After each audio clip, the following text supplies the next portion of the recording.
Good morning, friends, family, followers, and subscribers. It is a joy to be here today and able to address a question that's really important to all of us. The Supreme Court addressed this question a long time ago, and Fox News, in reporting on the HHS secretary, has squarely put it before us yet again. Roger Severno, for the HHS Secretary, Alex Azar, and who leads the department's Office of Civil Rights, said, "Whatever one thinks of the legality of abortion, no one should be punished for declining to pay for or to assist in the taking of human life." When is the taking of human life acceptable? Surprisingly, that is not the question. The real question is, what is human life? When does life start?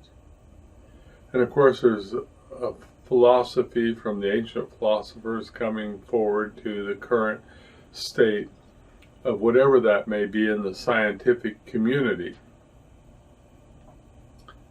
There's a substantial part of our nation, over half of it, I think, in the form of adult people who have an opinion and are of the opinion that human life starts when the zygote is created, when the sperm and the egg come together for that first real interaction, and there's the splitting of the first cell.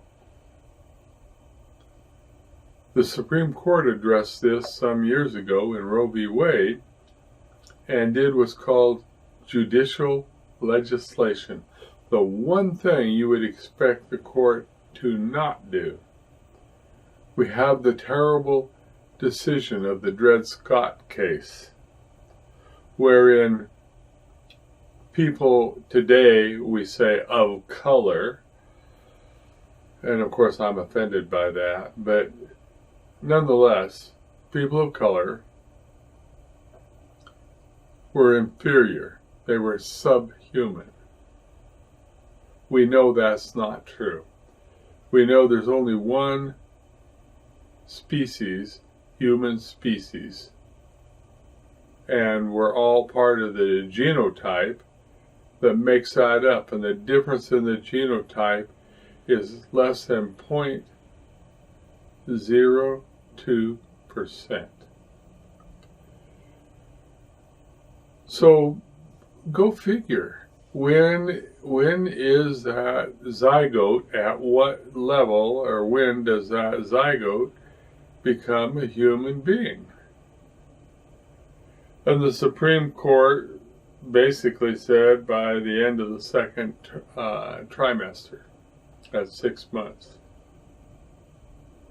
We know through medical science as an actual medical fact that that's no longer true. I have a friend, one of the first, who had open heart surgery as a unborn child at 3 months. I have another friend who was born, live birth, live today, beautiful young woman.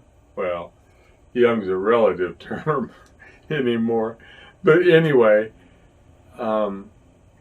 she had open heart surgery right at 3 months. So when does that fetus become viable? When is that fetus a human being? There are those who subscribe to the philosophy that until the fetus is born and born live, it is not human, and the mother has the right to have it aborted. And that's, of course, a term of art. And those people who do that do not want to think in terms of that baby being a human being. Whatever it is not human according to them. Notwithstanding that sometimes with medical aid, sometimes without, if it were born before it was what's called term at the end of approximately 9 months, before the body's ready to actually give birth, and it could yet still sustain life. But I find myself reflecting on what I just said, and I'm rambling. The Supreme Court refused to take up the issue of ballot counting and illegal balloting. Probably the issue in our democracy side of our republic that is the single most important thing before us today. In their failure to address that at such a terrible time of need, when the circumstances were perfect in this perfect storm, that was a form of legislation. In decision making, to act is a decision, and the failure to act is a decision. In this case, the Supreme Court legislated by its failure to act, to take up the issue that's so important to all of us. Historically, when the Supreme Court has done something similar to this, they have waited till there's a timing issue where it may be more politically acceptable to make the decision they're going to make. They made a political decision. And in making a political decision in the Trump lawsuits, what they really decided, really at its core decided, was to judicially legislate by not taking an action. What they did not do was end the question whether illegal balloting is okay. Part of what they wrestle with as they look at that, the reality is that from a philosophical standpoint and coming from a position of integrity, how many illegal ballots is okay? Well, perhaps enough illegal ballots that the illegal ballots would overturn the election, whatever the particular election is. What if the illegal ballots couldn't be determined whether it was enough?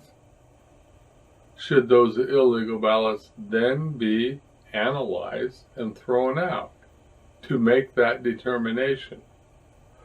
What if there was not enough illegal ballots to overturn the election? Should that illegality even be recognized? Who draws that line and where do they draw it? In the arena of settling these kinds of disputes, that line is drawn in the courts. And the courts have generally said, with similar issues over time, no harm, no foul.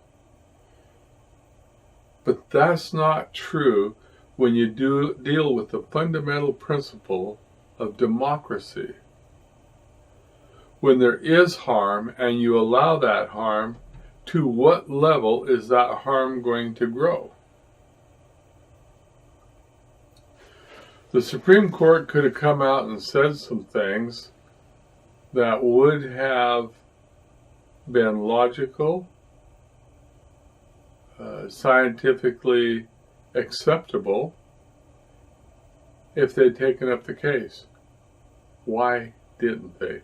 And those types of things are, and I'm not advocating for one or the other, but it seems to be a lot of common sense in, if a person is going to vote and they are a legal voter, the system in its entirety should be able to check that. In order to be able to check that, who voted? Were they registered to vote? Does their signature match their ID? Should they have to have an ID? Can anybody vote if they're merely in our country? What if they are not in our country, but they're otherwise a citizen? Should they be able to vote? If they're not in our country and they're not a citizen, should they be able to vote? Maybe we should allow the Chinese to vote on who should be our president. Or the Russians. The Ukrainians. Where do we draw those kinds of lines? The functional aspect of this is, with those lines, I think, should be drawn where we can ensure the integrity of the vote. From the Founding Fathers to now, the concept of the vote has been drastically changed. Originally, the only people who were allowed to vote were white males who had served the country, either in the military or had a vested interest in the country, owned real property. Those were the only voters that were allowed because they were considered and deemed to have a real interest in the country. Women couldn't vote because in many states in those days, early on, they weren't even allowed to own property. They were treated as if they were and considered, in some of the cases that happened, as property. Blacks, as we call them today, understanding that black has all the connotations it's ever had, no matter how much we want to pay lip service to a different concept, weren't allowed to vote because they were subhuman. Dred Scott case. Indians weren't allowed to vote. They may be considered today an indigenous. Yeah, native. But they weren't allowed to vote because they weren't property holders and they couldn't hold property. People talk about them as a being who owned the land before we came. Most people haven't studied the concepts of those people. They didn't believe they owned the land. Part of their culture was that the land did not belong to them. It did not belong to anybody. We as a people brought a different concept. And by that I mean the Europeans who came over early on. So with that kind of background, we come forward to today And we have changed that steadily and consistently, and I think it's gone, on a personal level, I think it's gone in a good direction. My core belief, after studying this kind of history, is that we have agreed internally as a nation that the people in this country who are citizens should be allowed to vote. And we've established laws in the various states, and the federal government leaving that up to the states to determine how they're going to recognize that. But the time has come in the digital age to seriously look at and analyze all of those kinds of viewpoints and test what it is we really want as a nation. The question squarely before us is, are we going to loosen the standard for voting to anyone who could possibly have an interest in our election? Where do we draw that line? How do we draw that line? And then how do we secure that line? We know that a nation without borders will not survive. Historically, that's been repeated over and over again. So I'm not going to go down that path.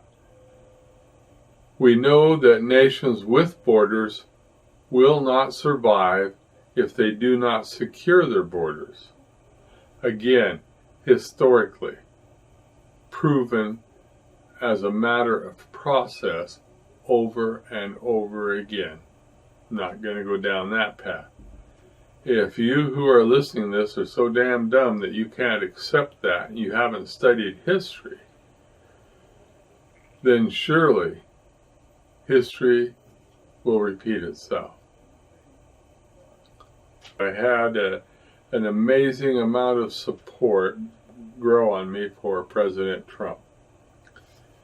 First president in my lifetime, perhaps second to Ronald Reagan, but perhaps not, perhaps the first, who made an unbelievable attempt to keep his commitment and his promises to the American people generally, and specifically to those who voted for him.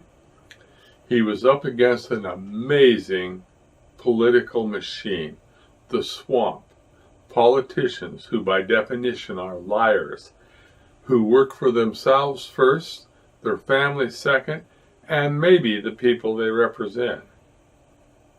Swalwell, or however you say his stinking name, the traitor, the tool of China, and the swamp in protecting itself, those people do not have the integrity to step up to the plate now, hold their hearings, and get rid of that.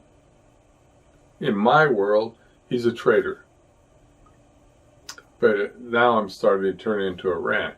I intended to close this out. I've talked far too long. I hope with Christmas nearing that you can hold your family together, have health, and enjoy the spirit of this season regardless of your political viewpoint or your religious viewpoint. Make it so.